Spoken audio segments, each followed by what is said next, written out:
ବର୍ଷାରେ ଏତେ ଲୋକ ହେବେ କେବେ ଭାବିନଥିଲି। ତ ଜୟ ଜଗନ୍ନାଥ ମାଲିକେ, ମୁଁ ଅଭିଜିତ ଆଜି ଯିବା ପୁରୀ ସୁନାବେଶ ଦେଖିବା ପାଇଁ। ତ ତିନି ଠାକୁରଙ୍କର ଆଜି ସୁନାବେଶ ହେବ। ତ ଆମେ ବାହାରିଲୁ ପୁରୀ। ତ ଏବେ ଅଛୁ ତାଳବଣିଆ ରୋଡ଼ରେ। ତ ଦେଖନ୍ତୁ ଆଉ 2 ଜଣ ଆସୁଛନ୍ତି ପିଲା, ତ ତାଙ୍କୁ ଅପେକ୍ଷା କରିକି ଏଠି ଅଛୁ। ତ ଆଉ କିଛି ସମୟ ପରେ ଆମେ ଯିବା ପୁରୀ। ତ ଦେଖନ୍ତୁ ଏବେ ଆସିକି ପୁରୀ ପାଖାପାଖି ହେଇଗଲାଣୁ। ତ ଏଇଠୁ ମନ୍ଦିର ଦେଖାଉଛି 3 କିଲୋମିଟର ଶ୍ରୀମନ୍ଦିର। ତ ଚାଲନ୍ତୁ ଏବେ ଯିବା ଶ୍ରୀମନ୍ଦିରକୁ। ତ ଏବେ ଆମେ ଆସି ପହଞ୍ଚିଗଲୁ ଗୁଣ୍ଡିଚା ମନ୍ଦିର ପାଖରେ।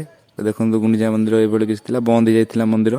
ତ ଲୋକ ବଡ଼ଦାଣ୍ଡରେ କେମିତି କ'ଣ ଅଛନ୍ତି ଲୋକ, ସେଇଟା ଚାଲନ୍ତୁ ଦେଖିବା। ଦାଣ୍ଡକୁ ତ ମୁଁ ମୁଣ୍ଡରେ ଯେଉଁ ଠେକାଟା ଭିଡ଼ିଛି କେମିତି ଦେଖାହେଉଛି ମୋତେ କମେଣ୍ଟରେ ନିହାତି ଜଣାଇବେ। ତ ଏଇ ଦେଖନ୍ତୁ କେତେ ଲୋକ ଯେ ଲାଇନ୍ରେ ଲାଗିବାକୁ ପଡ଼ିଲା। ତ ଚାଲନ୍ତୁ ଲାଇନ୍ରେ ଯିବା, ଠାକୁରଙ୍କୁ ଦର୍ଶନ କରିବା। ତ ଦର୍ଶନ ସାରି ଆମେ ଏବେ ଫେରିଲୁ।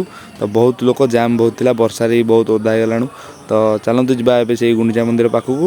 ତ ସେଠୁ ଅପେକ୍ଷା ଆଉ 2 ଜଣ ପିଲା ଆମର ଭିତରେ ରହିଯାଉଛନ୍ତି, ତାଙ୍କୁ ଅପେକ୍ଷା କରିବା। ତ ଗୁଣ୍ଡିଚା ମନ୍ଦିର ପାଖରେ ଆସି ପହଞ୍ଚିଗଲି। ତ ଯଦି ବି ମିନି ବ୍ଲଗ୍ଟି ଆପଣଙ୍କୁ ଟିକେ ଭଲ ଲାଗିଥାଏ ତ ଚ୍ୟାନେଲକୁ ସବସ୍କ୍ରାଇବ୍ କରି ଆମକୁ ଇନଷ୍ଟାଗ୍ରାମରେ ଫଲୋ କରନ୍ତୁ। ତ ରହିଲି, ନମସ୍କାର, ଜୟ ଜଗନ୍ନାଥ ଆଣ୍ଡ ଜୟ ହିନ୍ଦ।